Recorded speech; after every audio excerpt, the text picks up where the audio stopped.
Halo teman, jumpa lagi denganku Awang Kagunan. Rahayu. Oke, kalau untuk bergerak, untuk melakukan segala aktivitas tubuh itu membutuhkan daya, di mana daya itu dihasilkan dari asupan makanan dan minuman ya, yang kita masukkan ke dalam tubuh kita melalui mulut ya.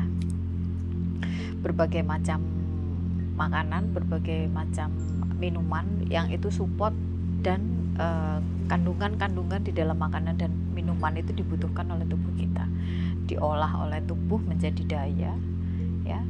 Daya itu kita gunakan untuk bergerak, untuk menggerakkan seluruh organ ya. Kita gunakan untuk bekerja, kita gunakan untuk berkarya, kita gunakan untuk melakukan banyak hal ya di dalam kehidupan kita. Nah, jika tubuh itu membutuhkan makanan, membutuhkan nutrisi ya, terus bagaimana dengan jiwa? Apakah jiwa juga membutuhkan nutrisi? Jiwa juga membutuhkan makanan supaya tetap hidup, tetap selaras, tetap bisa mengikuti segala pergerakan tubuh kita, segala pergerakan organ-organ yang ada di dalam tubuh kita untuk berkarya, untuk menjalani segala aktivitas kehidupan. Itu adalah salah satu pertanyaan ya yang masuk lewat WA.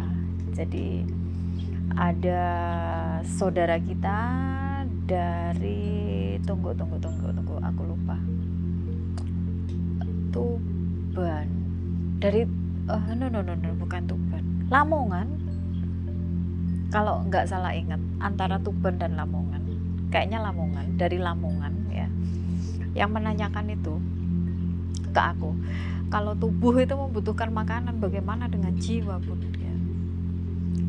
Aku udah balas WA-nya, udah aku jawab dengan singkat bahwa jiwa juga membutuhkan makanan. Makanan apa saja yang terbaik untuk jiwa kita ya, dan jiwa-jiwa di luar sana. Nah, kita akan urai satu persatu ya. Kita bahas yang paling mudah, yang paling gampang untuk dilakukan, diaplikasikan dalam keseharian kita. Jadi yang paling sederhana saja, yang itu kita bisa lakukan setiap hari, setiap saat, setiap waktu, dan dilakukan dengan cara yang sangat mudah, nggak bikin repot. Apa aja itu makanan yang dibutuhkan oleh jiwa? Ada beberapa, di sini aku catat ada 5 poin yang gampang banget untuk dilakukan. Pertama, senyum. Biasakan senyum. Senyum itu adalah hal yang paling mudah untuk dilakukan, paling gampang dan gratis lagi. Kita bisa lakukan setiap saat, setiap waktu terhadap siapa saja yang kita temui.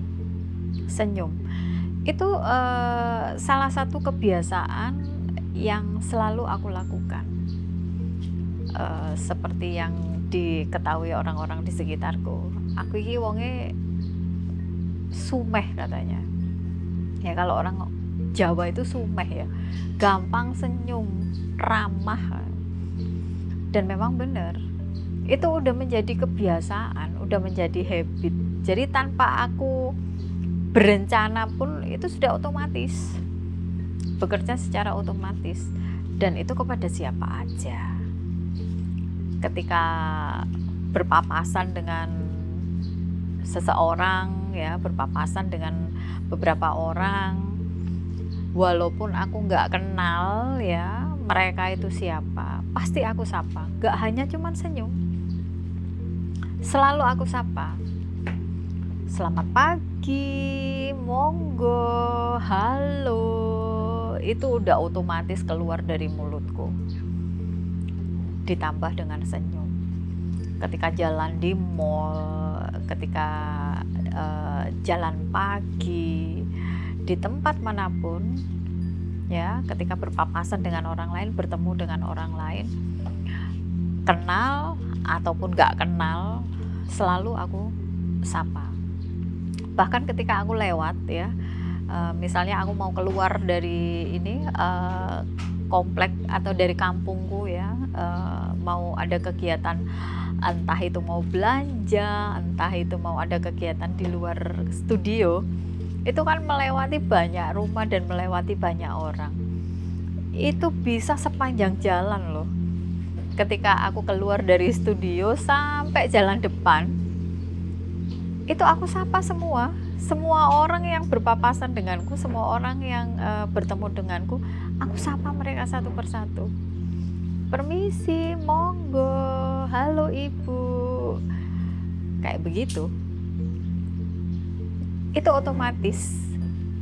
Jadi aku nggak perlu ngeset, itu otomatis aku lakukan. Udah dari dalam nih, ketika ketemu orang otomatis menyapa mereka, habis itu sambil senyum. Itu bisa sepanjang jalan, yang seperti itu. Jadi biasakan senyum.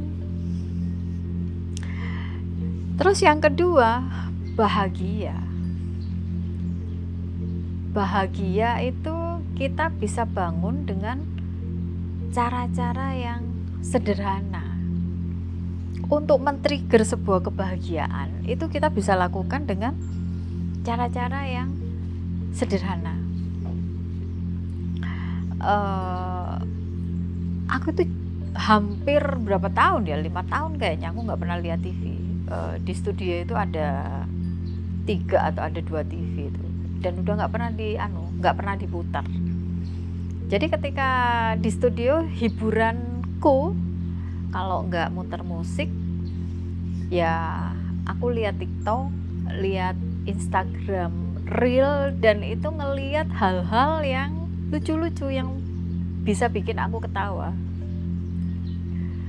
Itu aku lakukan setiap hari. Jadi aku punya kebiasaan ketika bangun tidur setelah baca mantra, setelah meditasi, itu aku buka itu Reels, bisa TikTok, dan aku selalu buka Cipung. Kalian semua tahu Cipung nggak? Cipung itu anaknya Raffi Ahmad, lucu banget itu anak. Dan itu sekarang jadi tontonanku setiap hari. Ketika moodnya lagi kurang bagus, ya udah, aku buka HP, aku lihat Cipung. Itu aku udah bisa ketawa-ketawa sendiri, udah bisa senyum-senyum sendiri, dan kebahagiaan itu langsung terbangun. Pada saat badanku agak capek, sedikit butuh hiburan, aku tinggal lihat Cipung aja, itu udah bahagia banget aku. Jadi terus upayakan untuk membangun bahagia dengan cara-cara yang sederhana. Ya kebetulan aku orangnya nggak neko-neko, nggak macem-macem, hanya ngelihat Cipung aja aku udah happy gitu. Tapi kalau kalian, ya silahkan cari hal-hal yang bisa membantu untuk terbangunnya rasa bahagia itu, atau yang bisa men-trigger rasa bahagiamu itu apa. Ya udah, lakukan apa yang kamu suka. Jadi setiap hari itu biar selalu happy. Muter musik itu juga begitu. Musik itu juga bisa men-trigger kebahagiaan. Dan itu selalu aku lakukan. Tiada hari tanpa musik. Musik dan Cipung itu adalah sumber salah satu tools untuk men-trigger rasa bahagiaku ketika moodku lagi kurang bagus gitu, dan jadi hiburan juga gitu. Terus yang ketiga, bersyukur. Bersyukur ini untuk banyak hal ya. Kita harus melatih diri untuk bisa mensyukuri hal-hal yang kecil. Tidak perlu menunggu sesuatu yang besar, tidak perlu menunggu pencapaian yang besar untuk bisa terbangun rasa syukur. Hal-hal yang kecil aja. Tiap pagi ya, tiap pagi itu aku keluar ya di halaman studio, aku nyapu halaman. Setiap pagi. Di situ aku melihat banyak hal. Hal yang kecil-kecil, hal yang sederhana-sederhana. Lihat kupu, habis itu lihat tanaman itu pada buah ya, kayak tempo hari itu ada kelengkeng merah yang jumbo yang gede-gede itu setelah 6 tahun pertama kali dia berbuah. Ngelihat kelengkeng itu aja udah happy banget, udah syukur banget, mengingat proses kelengkeng itu dari aku beli sampai berbuah itu membutuhkan waktu 6 tahunan. Ngelihat kupu-kupu yang berterbangan, lihat ulet yang kecil-kecil, lihat bunga-bunga yang bermekaran. Wah, itu bikin happy banget. Bercengkrama dengan pohon, ngobrol dengan pohon, ngobrol dengan daun-daun yang pada berguguran yang aku sapu itu, ngobrol dengan kupu-kupu, ngobrol dengan ulet, ngobrol dengan daun-daun, ngobrol dengan bunga-bunga. Itu sebagai bentuk rasa syukur. Dan ketika bersyukur, itu ada happy di dalam. Terbangun rasa bahagia, mensyukuri hal-hal yang kecil. Bersyukur bahwa kita diberikan kesempatan untuk bangun setelah tidur, kita bisa bangun dalam kondisi yang baik, tidak kekurangan suatu apa, diberikan kesempatan untuk melanjutkan kehidupan.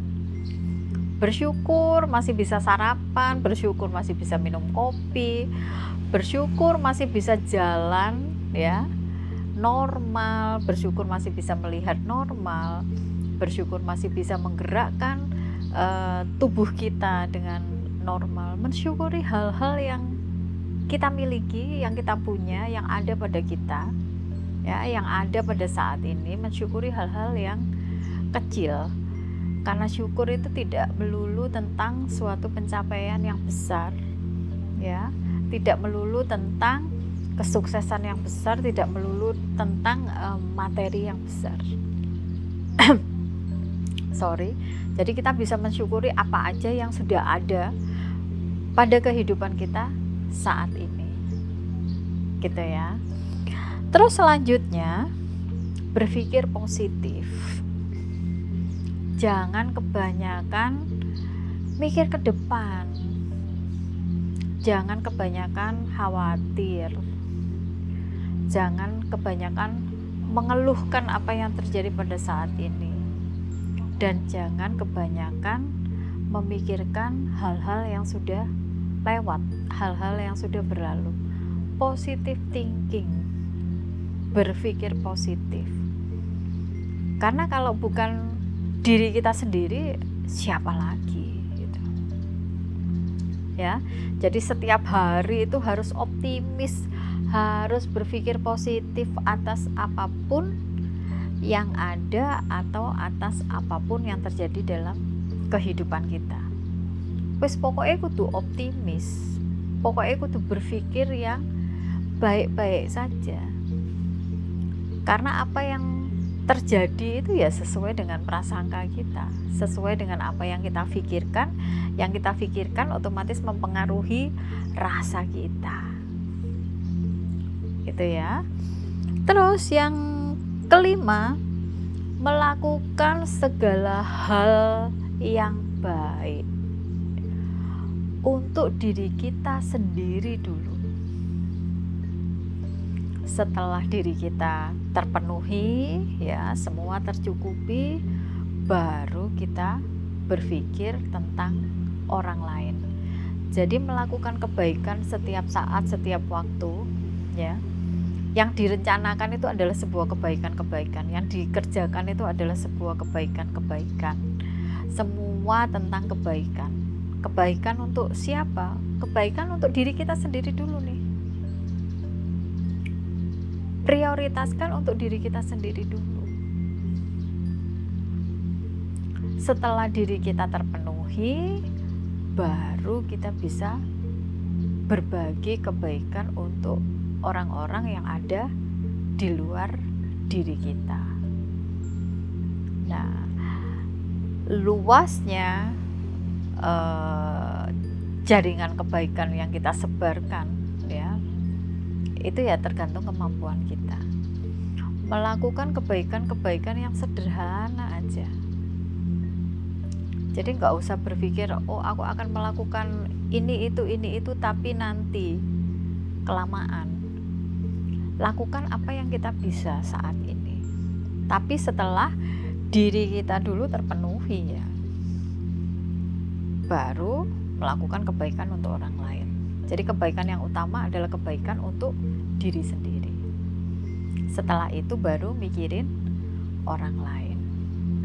Nah, itu hal-hal yang sederhana yang kita bisa lakukan, yang kita bisa praktekkan sehari-hari. Itu adalah nutrisi yang bagus untuk jiwa kita. Vitamin-vitamin yang bagus untuk jiwa kita. Dengan hal-hal yang mudah, dan itu kita lakukan nggak pakai mikir udah, karena gampang banget. Nah, dibiasakan. Ketika itu sudah menjadi terbiasa, itu akan terbangun sebagai kebiasaan baru yang itu bekerja secara otomatis tanpa kita rencanakan dulu. Harus senyum, harus berpikir positif, harus bersyukur, harus ini, harus itu. Nah, kalau itu dilakukan terus-menerus 5 hal sederhana, ya, 5 hal yang paling dasar, 5 hal yang paling sederhana, yang paling mudah. Jika itu dilatih, dilakukan setiap hari, ya, lama-lama itu akan menjadi kebiasaan baru, akan jadi program baru yang bisa bekerja secara otomatis dalam kehidupan kita. Jadi melakukan hal-hal itu nggak usah pakai mikir lagi.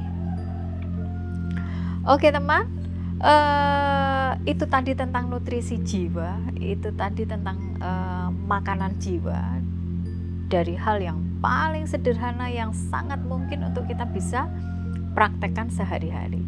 Terima kasih banyak. Rahayu. Dadah.